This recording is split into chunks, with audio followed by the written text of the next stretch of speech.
नमस्ते जी।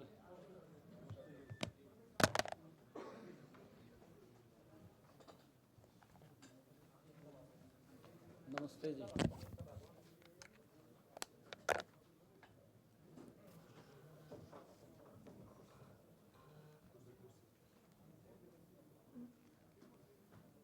हाँ ठीक है, आप बैठे हो, सही बैठे हो। मैंने आप नहीं नहीं नहीं नहीं आप बैठो।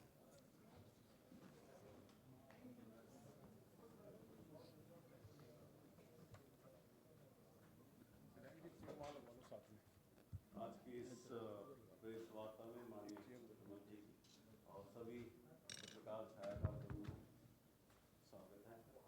और मैं अनुरोध करता हूँ जो मुख्य मुख्य फैसले लिए गए कैबिनेट की बैठक में उससे अवगत करेंगे। थैंक यू सभी पत्रकार एवं छायाकार मित्रों का। आज कैबिनेट में जो महत्वपूर्ण फैसले लिए गए हैं उसमें हमारे जो पानीपत में टेक्सटाइल इंडस्ट्री, पानीपत में जब हम बजट पूर्व चर्चा करने के लिए वहाँ गए थे तो वहाँ पर जो हमारे टेक्सटाइल इंडस्ट्री के एसोसिएशन के लोग थे उन्होंने कुछ सुझाव हमें दिए थे। उन सुझावों को मानते हुए आज हमने कैबिनेट में फैसला किया है कि बैठक में जो हरियाणा आत्मनिर्भर टेक्सटाइल पॉलिसी 2022-25 की अवधि को अब हमने बढ़ा करके, क्योंकि वो समापन की ओर जा रही थी, 18 दिसंबर 2026 तक उसको कर दिया है, 1 साल के लिए, और उसको एक्सटेंड किया है। साथ ही कैपिटल इन्वेस्टमेंट सब्सिडी योजना के तहत जो प्रोजेक्ट मंजूर किए थे उनकी जो संख्या पर कैपिंग थी कि इतने प्रोजेक्ट के बाद आप उसको कर सकते हैं, उस कैप को भी आज हमने हटाया है। इस नीति में पहले यह प्रावधान था कि केवल 86 प्रोजेक्टों को ही मंजूरी दी जा सकती थी। अब ये कैप हटने से इसको ओपन कर दिया है, इसकी सीमा को हटा दिया है। अब इसके ऊपर कोई दिक्कत नहीं है, क्योंकि कृषि के बाद टेक्सटाइल उद्योग दूसरा सबसे बड़ा उद्योग है जिसमें सबसे ज़्यादा रोजगार मिलता है। हमने हरियाणा में पानीपत, गुरुग्राम, फरीदाबाद और सोनीपत में जो हमारे टेक्सटाइल इंडस्ट्री, कपड़ा उद्योग हैं, को विकसित करने पर भी हम विशेष ध्यान दे रहे हैं। हरियाणा की यह कपड़ा नीति देश के यशस्वी प्रधानमंत्री आदरणीय नरेंद्र मोदी जी के 5F vision, farm, fibre, factory, fashion और फॉरेन पर ये आधारित है। इस नीति में उद्योगों को बढ़ावा देने के लिए अनेक प्रकार की रियायतें देने का प्रावधान है, जैसे टेक्सटाइल पार्क बनाना, ब्याज पर सब्सिडी देना, कौशल प्रशिक्षण देना और बीमा आदि की सुविधाएं इसमें शामिल हैं। इस योजना में अब तक 108 प्रोजेक्टों को मंजूरी दी गई है और लगभग 1800 करोड़ रुपए का निवेश भी हुआ है और 10,000 से अधिक युवाओं को रोजगार भी मिला है। इसके अतिरिक्त 2700 करोड़ रुपए का निवेश होगा और जिसमें लगभग 20,000 से अधिक युवाओं को रोजगार के अवसर भी पैदा होंगे। हमने आज कैबिनेट की बैठक में कल ही जो हम व्यापारियों के लिए one time OTS one time settlement scheme को लेकर के आए थे, जिसको कल मैंने क्षेत्र में लॉन्च किया है, उसमें कुछ सुझाव हमारे पास आए थे। उस स्कीम को लाभ हमारा व्यापारी उठा सके, उन सुझावों को हमने इसके अंदर शामिल किया है। इस कैबिनेट के अंदर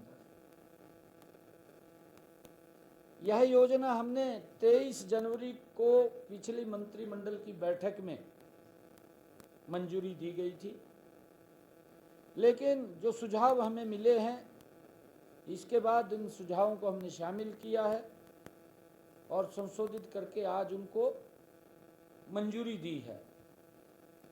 यह योजना हमारे संकल्प पत्र में भी, जो भाजपा ने संकल्प पत्र निकाला था अभी विधानसभा चुनाव में, संकल्प पत्र में भी दिए गए वायदों के अनुसार लाई गई है। क्योंकि हमने संकल्प पत्र में भी कहा था, उसमें भी हमने कुछ इसमें अमेंडमेंट किया है, शामिल किया है। नई योजना से हमारे छोटे करदाताओं को लाभ मिलेगा। इस योजना के तहत 10 लाख रुपए तक के बकाया टैक्स पर 1 लाख रुपए की छूट मिलेगी और उसका पूरा का पूरा ब्याज और पेनल्टी, वो जुर्माने की, वो सब उसकी पूरी की पूरी माफ होगी, उससे छूट मिलेगी। यह योजना जो लॉन्च हुई है, हमारे व्यापारी भाई इसका लाभ उठाएं, इसके लिए हमने 180 दिन का समय रखा है कि वो अप्लाई करें और उसका लाभ उठाएं, इसके साथ जुड़े। हमने जो निकायों में, नगर निकायों में A, B, C और D के तहत पदों का वर्गीकरण को भी आज इस मंत्रिमंडल में बैठक में हमने मंजूरी दी है।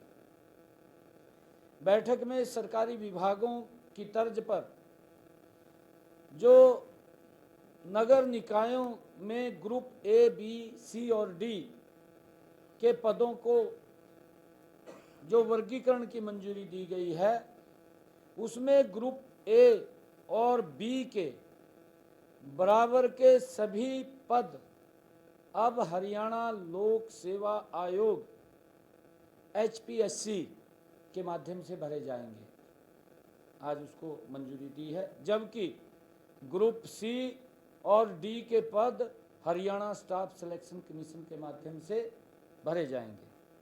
इस निर्णय से निकायों के कर्मचारियों को अन्य सरकारी विभागों के कर्मचारियों की तरह अनेक लाभ मिलेंगे, जिनमें पदोन्नति में आरक्षण शामिल है। वर्तमान में राज्य में 87 नगर निकायों, जिनमें 11 नगर निगम और 23 नगर परिषद, 53 नगर पालिकाएं शामिल हैं, में 31,533 पद स्वीकृत हैं। इससे योग्य कर्मचारियों की भर्ती होगी और नगर निकायों की सेवा गुणवत्ता में सुधार होगा। कैबिनेट की बैठक में यह भी निर्णय लिया गया है कि हमारे प्रदेश, ये हरियाणा कृषि प्रधान प्रदेश है। कहावत भी है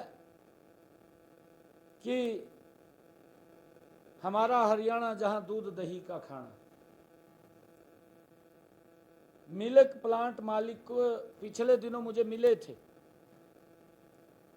उनके ऊपर उनकी एसोसिएशन के लोग, मिल्क प्लांट के मालिक, जो दूध के ऊपर सेस के भुगतान में देरी होने पर 2% का चक्रवृद्धि ब्याज प्रति माह की दर से यानी कि 24% जुर्माना लगता था, वो पिछले दिनों मिले थे। उन्होंने इस बारे में चर्चा की थी कि ये सेस चक्रवृद्धि ब्याज पर नहीं लगना चाहिए। आज कैबिनेट में उसको भी मंजूरी दी गई है और उन्होंने जो अनुरोध किया था को मानते हुए हमने ये निर्णय लिया है कि अब दूध के सेस के भुगतान में देरी होने पर जुर्माने की राशि पर 12% की दर से साधारण ब्याज लगेगा। ये निर्णय उसके अंदर किया है ताकि उनको एक बड़ी राहत इसके अंदर मिली है। इसके लिए आज की बैठक में हरियाणा मुर्रा भैंस एवं अन्य दुधारू पशु नस्ल नियम 2002 में भी संशोधन को मंजूरी आज कैबिनेट ने दी है।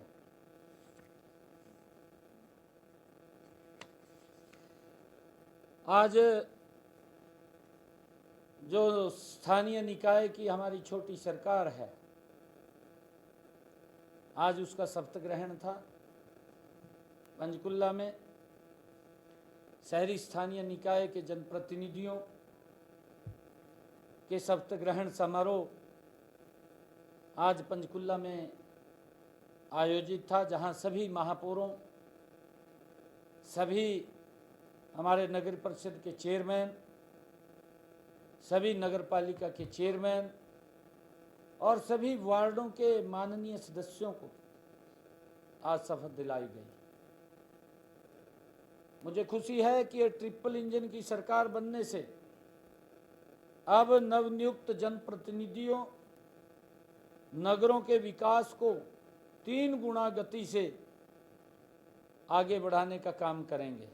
हम मिलकर के काम करेंगे। आज उसी समारोह में सभी निकायों को स्टेट फाइनेंस कमीशन के तहत विकास कार्यों के लिए 587 करोड़ रुपए भी सभी स्थानीय निकायों को जारी किया गया है। इसके अलावा मैंने 2 पोर्टल भी जारी किए। ऑनलाइन माध्यम से शहरी स्थानीय निकाय विभाग की वेबसाइट और अन्य पोर्टलों का भी शुभारंभ किया है। हमारी सरकार ने गत 17 मार्च को जो हमने बजट प्रस्तुत किया 2025-26 में स्थानीय सरकारों को अधिक स्वतंत्रता देने की बात उसमें मैंने कही है कि वो अपने स्तर पर आमदनी के नए तरीके और व्यवस्था बनाने की पहल करें, खोजें। ये भी हमने इसमें निर्णय किया है। हमारी सरकार ने नगर निगम के मेयर का मानदेय बढ़ाकर 30,000 रुपये किया है। सीनियर डिप्टी मेयर का मानदेय बढ़ाकर 25,000 रुपये और डिप्टी मेयर का मानदेय बढ़ाकर 20,000 रुपये तथा पार्षदों का मानदेय बढ़ाकर 15,000 रुपये किया गया है। इसके अलावा नगर परिषद और नगर पालिकाओं के अध्यक्षों और सदस्यों के मानदेय में भी उल्लेखनीय वृद्धि की गई है। Thank you. आप साथियों को कोई सवाल? सर, जो दूध पर सेस जो भुगतान के सामने बताया कि 12% कितना लगता था सर पहले, जो माना राशि कितना बताया? नहीं, देखिए उसके अंदर 2% कंपाउंड था, चक्रवृद्धि ब्याज लगता था। मैंने बताया कि वो ब्याज के ऊपर ब्याज लगता था और वो मुझे आकर के मिले कि इससे हमें राहत मिलनी चाहिए। कैबिनेट ने आज दूध के ऊपर उस सेस को ऊपर जो ब्याज लगता था, जो सेस का पैसा देने में देरी होती थी, उस देरी को अब साधारण ब्याज से 12% को किया है। इसके पहले 24% चक्रवृद्धि था, अब उसको 12 साधारण।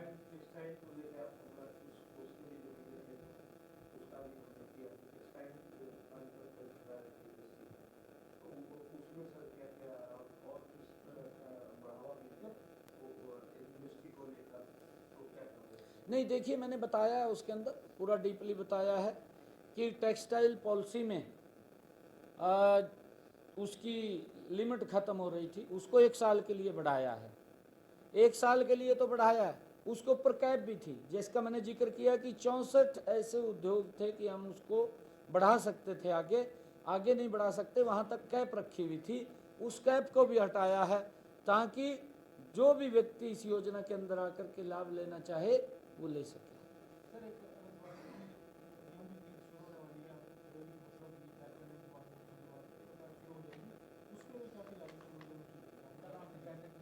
हाँ, कल हमने बैठक ली थी और उसकी पूर्ण तैयारी लगभग 75 लाख मीट्रिक टन आवाक आने की संभावना है। और हमने उसके चाहे बारदाने को लेकर के है, चाहे उठान को लेकर के है, किसान को किसी प्रकार की दिक्कत ना आए, क्योंकि आजकल मशीनरी युग हो गया है। मशीनरी युग में हमने अधिकारियों को ये भी कहा है, क्योंकि एक ज़माना था, उस ज़माने के अंदर फसल 1 महीने से लेकर के 1.5 महीने तक मंडी में आती रहती थी, धीरे धीरे करके दबाव नहीं पड़ता था। परंतु मशीनी युग में एकदम दबाव पड़ता है, दबाव, क्योंकि 10 दिन का सीजन रह जाता है, 15 दिन का कंपेन से काट करके तुरंत मंडी में झाड़ देते हैं। तो वो प्रशासन, हमारे अधिकारियों पे भी दबाव रहता है, आड़तियों पे भी दबाव रहता है, किसान पे भी, क्योंकि उसको जल्दी होती है, अभी जल्दी जब वो काट लेता है उसको मंडी में पहुंचाए। हमने अधिकारियों को उसको लेकर के भी कहा कि इसकी तरफ भी हमें सोचना चाहिए कि हम जो सीज़न पहले 1.5 महीने 2 महीने चलता था, वो 15 दिन चलता है, कि हम कैसे उसको काबू पाएँ, कैसे कंट्रोल करें, उसकी तरफ भी हमने ध्यान किया है। और हमने ये भी कहा है कि किसानों को जो ही गेट पास वो उसका जे फार्म कटेगा, उठान होगा, तुरंत उसके खाते में पैसे आ जाएंगे, 48 घंटे में उसके खाते में किसान का सीधा पैसा आएगा। हाँ, उठान को लेकर के दिए हैं, उठान को लेकर के एक पॉलिसी भी हमने बनाई है। और हमने ये कहा है कि मेरे को ट्रांसपोर्टर मिले थे, ट्रांसपोर्टरों को ये था कि हमारे ऊपर जुर्माना लगा देते हैं, अनलोड नहीं होता, 2 दिन हम खड़े रहते हैं। हमने कहा है अधिकारियों को इस बात को सुनिश्चित करें कि अगर जितना समय उसका फालतू अनलोडिंग में लगता है, उस समय को भी ध्यान में रखें। पंजाब के जो सरपंच हैं वो आपसे आकर के मिले और कहीं ना कहीं वो भी आपकी लायक मुस्कान के दीवाने होते हुए नजर आए, क्योंकि बाद में वो बाइट देते हुए नजर आए कि हमारे सीएम तो मिलते ही। तो कहीं ना कहीं ये 2027 की तैयारी अभी से ही शुरू तो नहीं होगी कि पंजाब के सरपंच भी आकर के आपसे मिलने लगे हैं और आप भी उनके कामों को प्राथमिकता दे करके? नहीं, मेरे को पंजाब के बहुत लोग आकर के मिलते हैं, ऐसा नहीं, काफ़ी मिलते रहते हैं। वो मुझे आमंत्रित करने के लिए आए थे, मैंने उनका धन्यवाद किया है, उनको चाय पिलाए। 15-20 लोग सरपंच थे और यंग सरपंच थे। सरपंचों ने कहा कि हम आपके एक कार्यक्रम नहीं, मल्टीपल कार्यक्रम कराएंगे, ये सरपंचों ने कहा।